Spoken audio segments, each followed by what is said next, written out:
اعوذ باللہ من الشیطان الرجیم بسم اللہ الرحمن الرحیم السلام علیکم ورحمۃ اللہ وبرکاتہ۔ ناظرین، اللہ کے فضل و کرم سے آج ہم سورۃ الانفال رکوع نمبر 10 سے آیت نمبر 72 کا لفظی اور بامحاورہ ترجمہ سیکھیں گے انشاءاللہ العزیز۔ اس ترجمے کے مطابق ہمیں یہ بھی پتہ چلے گا کہ آج کل جو فلسطین کے مسلمانوں پر بہت زیادہ ظلم و ستم ہو رہا ہے، تو کیا وہاں کے مسلمانوں کو ہجرت کرنا لازم ہے یا پھر ان کے لیے کیا حکم ہے ہجرت کے معاملے میں؟ تو چلیں آئیں دیکھتے ہیں اور سمجھتے ہیں۔ بسم اللہ الرحمن الرحیم۔ ان الذین، بے شک جو لوگ آمنو ایمان لے آئے، اور ہاجرو ہجرت کی، وجاہدو اور جہاد کیا، باموالہم اپنے مال سے، وانفسہم اور اپنی جانوں سے، اور انفسی نفس کی جمع ہے، ہم اپنے، جمع غائب کا صیغہ ہے ہم، اور اموال مال کی جمع ہے، فی میں سبیلی راستے میں، اللہ کے، والذین اور جن لوگوں نے آوو جگہ دی یا مدد کی یا پناہ دی، ونصروا اور انہوں نے مدد کی، کن کی مدد کی؟ ہجرت کرنے والوں کی، اولئک یہی لوگ، بعضهم ان کے بعض، اولیاء دوست ہیں، ولی کی جمع ہے اولیاء، جس کا معنی ہوتا ہے دوست، رفیق یا پھر ساتھی، بعد کے یعنی ایک دوسرے کے دوست یا ساتھی یا رفیق ہیں۔ یہاں تک کہ دوبارہ ہم دیکھتے ہیں، ان الذین بے شک جو لوگ آمنوا ایمان لے آئے، وہاجروا اور ہجرت کی، وجاہدوا اور جہاد کیا، باموالہم اپنے مال سے، وانفسہم اور اپنی جانوں سے، فی سبیل اللہ اللہ کے راستے میں،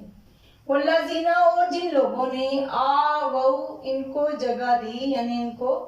پناہ دی، ونصروا اور انہوں نے مدد کی، اولئک یہی لوگ، بعضهم ان کے بعد یا بعض، اولیاء رفیق یا دوست ہیں، بعض کی یعنی ایک دوسرے کے رفیق یا دوست ہیں۔ اسی آیت مبارکہ کا جو یہاں تک ہم نے پڑھی بامحاورہ ترجمہ دیکھتے ہیں،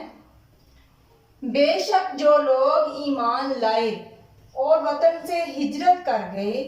اور اللہ کی راہ میں اپنے مال اور جان سے جہاد کیا،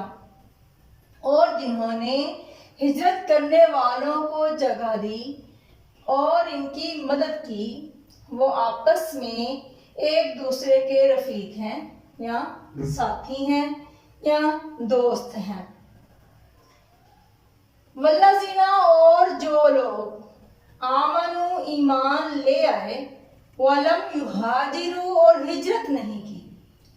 ما نہیں لاکم تمہارے لیے، من ولایتہم ان کی دوستی سے، من کا مطلب ہوتا ہے سے، ولایتی دوستی سے، ہم ان کی، من سے شیء کچھ بھی یعنی کچھ بھی سروکار نہیں، حتی یہاں تک کہ یہاجروا وہ ہجرت کر جائیں۔ اب یہاں ہم اسی آیت مبارکہ کا ہم بامحاورہ ترجمہ دیکھتے ہیں، والذین آمنوا ولم یہاجروا ما لکم من ولایتہم من شیء حتی یہاجروا، اور جو لوگ ایمان تو لے آئے مگر ہجرت نہیں کی، تم کو ان کی رفاقت سے کچھ سروکار نہیں جب تک کہ وہ ہجرت نہ کریں۔ آگے دیکھتے ہیں، اور ان اگر انستنصروا وہ مدد طلب کریں تم سے، اگر وہ مدد طلب کریں تم سے، کون لوگ؟ جنہوں نے بھی ہجرت نہیں کی، فی الدین دین کے معاملے میں، فعلیکم تو تم پر لازم ہے، النصر مدد کرنا، فعلیکم النصر تو تم پر ہے مدد کرنا لازم، اللہ سوائے ایسی صورت میں، علا پر، قوم پر، بینکم تمہارے درمیان، بینا کا لفظ ہم اردو میں بھی درمیان کے لیے استعمال کرتے ہیں، اور کم ایک علیحدہ سے ضمیر ہے، بینکم تمہارے درمیان، و بینہم اور ان کے درمیان، میثاق کوئی معاہدہ یا کوئی عہد، واللہ اور اللہ تعالیٰ، بما جو کچھ بھی، تعملون تم کرتے ہو، بصیر دیکھنے والا ہے، وَإِنِ اسْتَنْصَرُوكُمْ اور اگر وہ تم سے مدد طلب کریں، فی الدین دین کے معاملے میں، فَعَلَيْكُمُ النَّصْرُ تو تم پر لازم ہے مدد کرنا، اللہ سوائے، علی قوم کسی ایسی صورت میں کہ کسی قوم کے ساتھ، بینکم تمہارے درمیان، و بینہم اور ان کے درمیان، میثاق کوئی معاہدہ یا عہد ہو،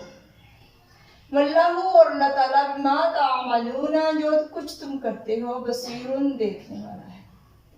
آیا اب اسی آیت مبارکہ کا بامحاورہ ترجمہ دیکھتے ہیں۔ اور اگر وہ تم سے دین کے معاملے میں مدد طلب کریں تو تم کو مدد کرنی لازم ہے، مگر ان لوگوں کے مقابلے میں کہ تم میں اور ان میں صلح کا عہد ہو، مدد نہیں کرنی چاہیے۔ یہاں تک میں تھوڑی سی ڈیٹیل سمجھا دوں آپ کو کہ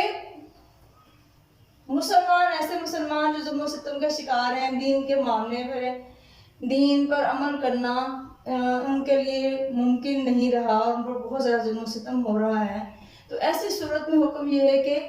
مسلمانوں کو چاہیے کہ وہ اپنے اس علاقے سے ہجرت کر کے ایسی جگہ چلی جائیں جہاں پر وہ آزادی کے ساتھ دین اسلام پر عمل پیرا ہو سکے۔ لیکن اگر وہ ہجرت نہیں کرتے کسی وجہ سے اور پھر دوسرے مسلمانوں سے دین کے معاملے میں یا اپنی آزادی کے معاملے میں مدد طلب کرتے ہیں تو مسلمانوں کے لیے حکم یہ ہے کہ ان کی مدد کریں، مگر سوائے ایسی صورت میں کہ وہاں کے جو نان مسلم لوگ ہیں یا نان مسلم حکمران ہیں ان کے ساتھ کوئی معاہدہ چل رہا ہو، جیسے کہ معاہدہ تھا حضور نبی کریم صلی اللہ علیہ وسلم نے صلح حدیبیہ کے وقت یہودیوں کی قوم سے کیا۔ اس کی ایک شک یہ تھی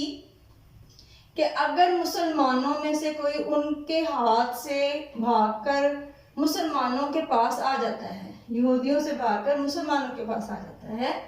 تو ان کو واپس کر دیا جائے گا۔ تو ابو جندل رضی اللہ عنہ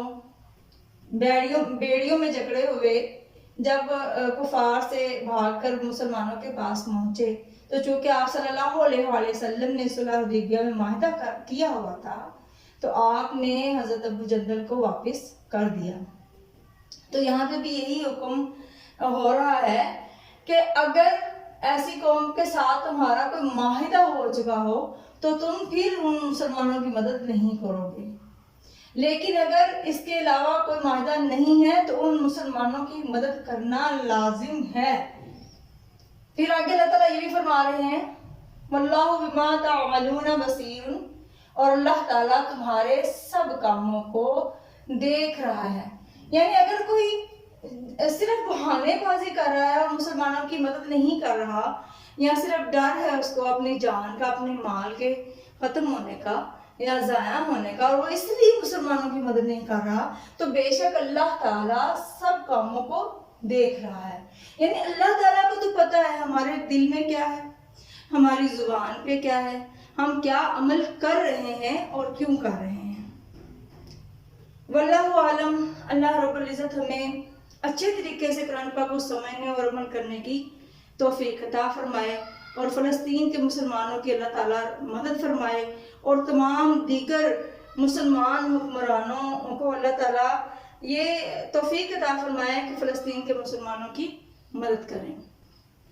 اللہ رب العزت ہم سب پہ رحم فرمائے. وما علینا الا البلاغ المبین.